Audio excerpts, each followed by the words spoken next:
Hi friends, AP ICET 2024 యొక్క registration మరియు web options యొక్క లేటెస్ట్ ఇన్ఫర్మేషన్ అయితే ఈ వీడియోలో మీకు డిస్కస్ చేస్తాము. అదేవిధంగా ఈ వీడియో మీకు ఇన్ఫర్మేటివ్ ఉంటే ప్లీజ్ లైక్ చేయండి, షేర్ చేయండి.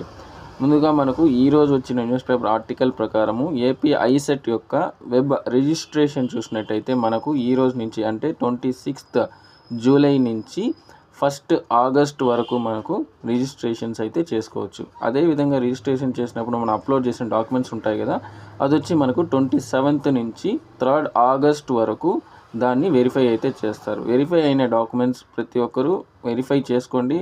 వెబ్ ఆప్షన్స్కి ఎలిజిబులా కాదా అనేసి స్టేటస్లో చెక్ చేసుకోవాల్సి ఉంటుంది.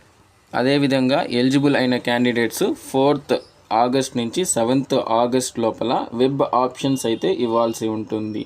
అదేవిధంగా 8th ఆగస్ట్ చూసినట్టయితే వెబ్ ఆప్షన్స్లో ఏమన్నా మార్పులు ఉంటే 8th రోజు మనము వెబ్ ఆప్షన్స్ అనేది చేంజ్ చేసుకోవాల్సి ఉంటుంది. అదేవిధంగా సీట్ అలాట్మెంట్స్ వచ్చి మనకు ఆగస్ట్ 10th మనకు సీట్ అలాట్మెంట్స్ అయితే ఉంటుంది. అంతేనండి ఈ వీడియోలో. Thanks for watching this video. Please like, share and subscribe the channel. Thank you.